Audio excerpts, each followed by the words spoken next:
Since Fleetwood Mac formed in 1967, there's been a lot of personnel changes through the history of the band, people coming in, people going out, divorces, affairs, messy situations, yet they still continued to make great music. Now, you would think by about this time, there's not much left that could come out of this band.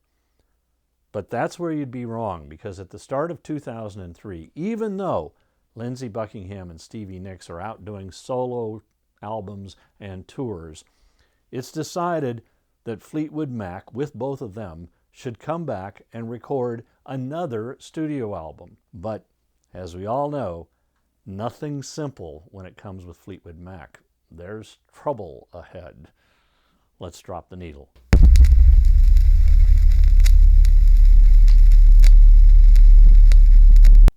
At the start of 2003, even though the band had decided a new Fleetwood Mac album should be made, Stevie Nicks was out in the middle of her Trouble in Shangri-La tour. So she left the band with 17 of her songs and said, you guys can finish this up and make something out of it if you want to. And Lindsey Buckingham had songs that he was working on for one of his solo records, so he decided he'd bring those in too. And they started working on those songs. And then when Stevie came back from her tour, she joined to help finish the album. The album is called Say You Will. It was released in 2003. It's the 17th studio album for the band, and it turns out to be their final one. Even though Christine had left the band, she did contribute some songs to this record. There was talk of making it a double album, but they pared it down to 18 songs. Even so, some of the critics thought there was a lot of filler on it. But the album was a hit. It reached number 3 in the US.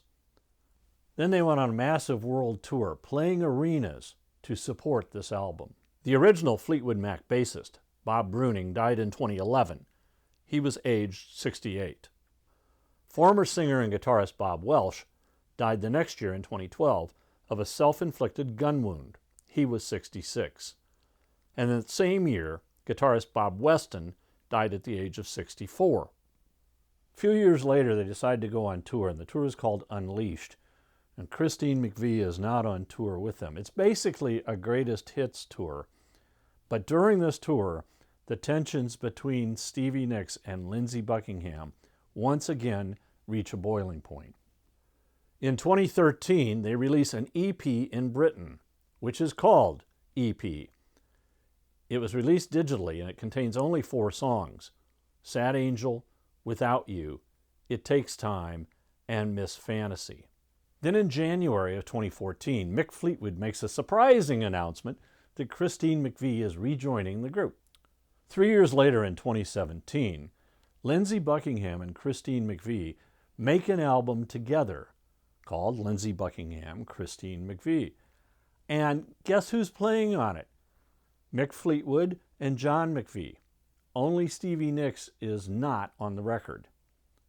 So it's like a Fleetwood Mac album without Stevie Nicks. In 2018, the band receives Music Care's Person of the Year award, and they accepted it in person and performed a couple of songs together. But when they went up to get their award, the music playing in the background was Rhiannon, and Lindsey was kind of upset about that.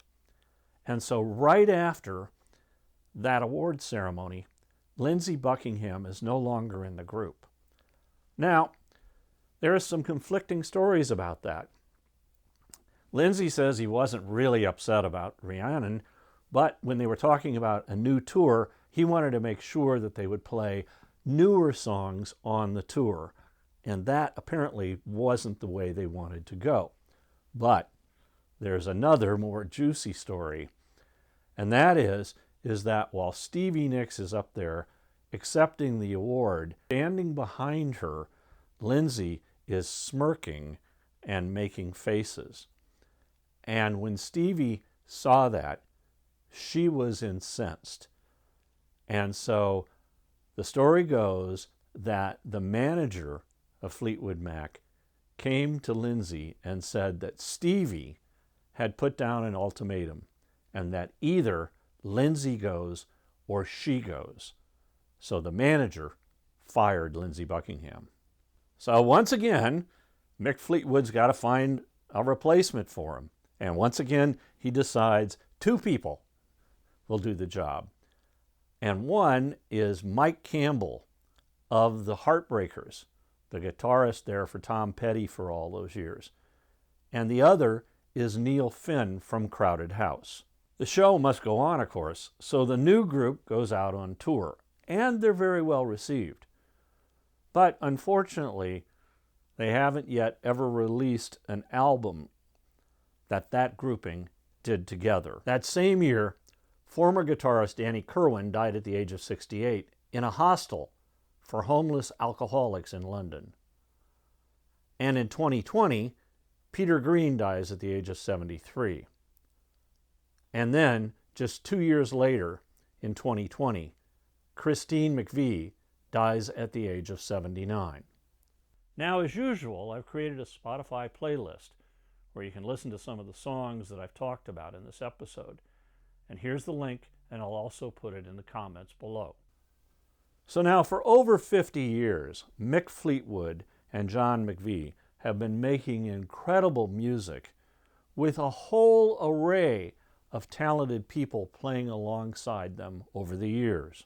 This lineup of talent includes, of course, Peter Green, Bob Bruning, Jeremy Spencer, Danny Kirwan, Bob Weston, Bob Welch, Dave Walker, Billy Burnett, Becca Bramlett, Dave Mason, Rick Vito, Mike Campbell, Neil Finn, and of course, Christine McVie, Lindsey Buckingham, and Stevie Nicks.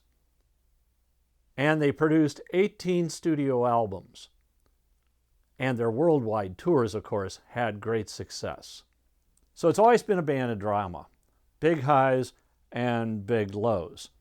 And now Stevie has once again said that with Christine no longer still with us, there is no point to even consider Fleetwood Mac continuing. However, not long ago, Mick Fleetwood said he'd be open for something. So who knows? We'll have to keep watching. I hope you've enjoyed this mini-series. It's been a lot of fun doing it. And thanks for watching. And until next time, keep a rockin'. If you liked this episode, hit the like button. And you can also leave me a comment down below, and I'll respond to you. If you subscribe, we'll let you know when future episodes come out.